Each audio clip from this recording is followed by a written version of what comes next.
पायांना खाज सुटण्याची कारणे. त्वचेच्या किरकोळ स्थितींपासून ते अधिक गंभीर वैद्यकीय रोगांपर्यंत पायांना खाज येण्याची अनेक कारणे असू शकतात. पायांना त्रासदायकपणे खाज सुटण्याची काही सामान्य कारणे पाहूयात. ॲथलीटचा पाय. हा बुरशीजन्य संसर्ग पायांवर खूप सामान्य आहे. विशेषतः सार्वजनिक शॉवर आणि लॉकर रूम वापरणाऱ्या सक्रिय लोकांमध्ये बुरशीमुळे पायांवर लाल फोड पडणारे पुरळ, तडे आणि खवलेयुक्त त्वचेसह तीव्रतेने खाज सुटते. ते ओलसर भागात सहज पसरते. एक्झिमा. एक्झिमा, ज्याला त्वचारोग देखील म्हणतात, त्वचेची तीव्र दाहक स्थिती आहे ज्यामुळे त्वचा अत्यंत कोरडी आणि खाज सुटते. हे संपूर्ण शरीरात उद्भवू शकते, परंतु वारंवार हात, पाय, कोपराच्या आतील बाजूस आणि गुडघ्यांच्या मागे प्रभावित करते. एक्झिमा संसर्गजन्य नसून ती एक सततची स्थिती आहे जी भडकते आणि कमी होते. सोरायसिस. त्वचेच्या पेशींच्या वाढीला गती देणारा एक स्वयंप्रतिकार विकार. सोरायसिसमुळे त्वचेवर जाड ठपके दिसतात. हे खवलेयुक्त प्लेक्स बहुतेक वेळा टाळू, गुडघे, कोपर, पाठीचा खालचा भाग, चेहरा आणि पायांवर आढळतात. बग चावणे. डास, पिसू आणि इतर चावणाऱ्या कीटकांमुळे पायांना खूप खाज येऊ शकते. चाव्याद्वारे शरीरात दाहक रसायने आणि हिस्टामाइन सोडतात, ज्यामुळे खाज सुटते आणि सूज येते. चिडचिड आणि द्रवपदार्थाने भरलेले देखील होऊ शकतात. कोरडी त्वचा. पायांवर सतत कोरडी, चपळ त्वचा हे खाज येण्याचे एक सामान्य कारण आहे. मधुमेह, मूत्रपिंडाचा आजार आणि यकृत रोग यासारख्या अंतर्निहित वैद्यकीय परिस्थितीमुळे खाज सुटणारी त्वचा जास्त कोरडी होण्यास कारणीभूत ठरू शकते. काही लोकांसाठी कोरडी त्वचा फक्त अनुवांशिकतेमुळे होऊ शकते. खरूज. सूक्ष्म माइट्सचा प्रादुर्भाव जो त्वचेच्या बाहेरील थरांमध्ये पुरतो, ज्यामुळे प्रभावित झालेल्यांमध्ये तीव्र खाज सुटते. खरूज अनेकदा डोके, मान आणि खोटांसह हात आणि पायांवर परिणाम करतात. अर्भक आणि मुलांमध्ये पायाची बोटे आणि तळवे यांच्यामध्ये खरूज वारंवार दिसून येते, जेथे खाज तीव्र असते, विशेषतः रात्री. Allergic contact dermatitis. पायावर खाज सुटणारी ही पुरळ त्वचेला स्पर्श करणाऱ्या वस्तूच्या ॲलर्जीमुळे उद्भवते.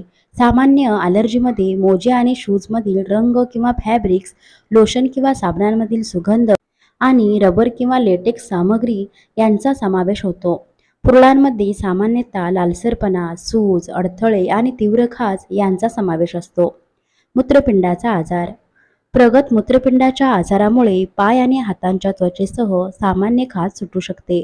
जसजसे मूत्रपिंड निकामी होत जाते तसतसे ते रक्तप्रवाहात आणि ऊतींमध्ये विषारी द्रव्ये जमा होऊ देतात, ज्यामुळे तीव्र खाज सुटते.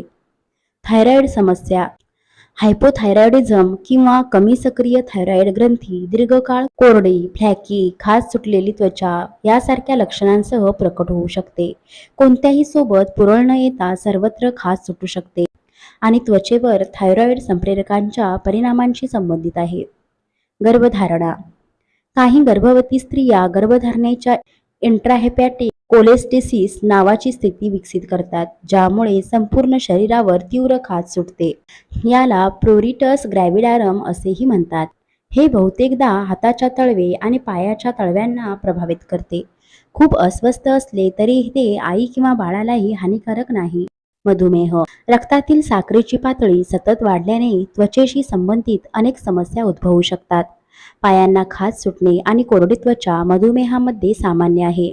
खराब रक्ताभिसरण आणि पायांमधील मज्जातंतूंच्या नुकसानीमुळे जीवाणू संसर्ग, फोड आणि अल्सरचा धोका वाढतो. या सर्वांमुळे खाज सुटू शकते. कर्करोग. क्वचित प्रसंगी संपूर्ण शरीरावर तीव्र अस्पष्ट खाज सुटणे हे ल्युकेमिया किंवा लिम्फोमा सारख्या अंतर्गत कर्करोगाचे प्रारंभिक लक्षण असू शकते. केमोथेरपीच्या औषधांच्या दुष्परिणामांसारख्या विशिष्ट कर्करोगाच्या उपचारांमुळे देखील खाज येऊ शकते. पायाला खाज येण्याची लक्षणे. पायांना खाज सुटणे यापैकी सर्व किंवा काही लक्षणे दिसू शकतात. त्वचेला खाजवल्याची तीव्र इच्छा, लाल अडथळे किंवा पुरळ, त्वचा फोड, पायांवर क्रॅक, कोरडे किंवा खवलेयुक्त भाग, घोट्याभोवती सूज येणे, दृश्यमान चिडचिड आणि लालसरपणा, त्वचेवर कोणतेही दृश्यमान बदल नाहीत, रात्री खाज सुटणे. घरगुती उपाय. या घरगुती टिप्स पायांना खाज सुटण्यापासून आराम देऊ शकतात. कोल्ड कॉम्प्रेस, आईस पॅक आणि थंड पाण्याने भिजवल्याने त्वचेची खाज सुटू शकते. कोलोइडल ओटमील बाथ सामान्यतः त्वचेची जळजळ आणि खाज कमी करण्यासाठी वापरली जातात. अंघोळीनंतर लगेच जाड इमोलियंट मॉइश्चरायझिंग क्रीम लावल्याने कोरडी त्वचा हायड्रेट होण्यास मदत होते. मेंथॉल, कापूर किंवा निलगिरी असलेली नैसर्गिक उत्पादने खाजवलेल्या त्वचेवर थंडावा देतात.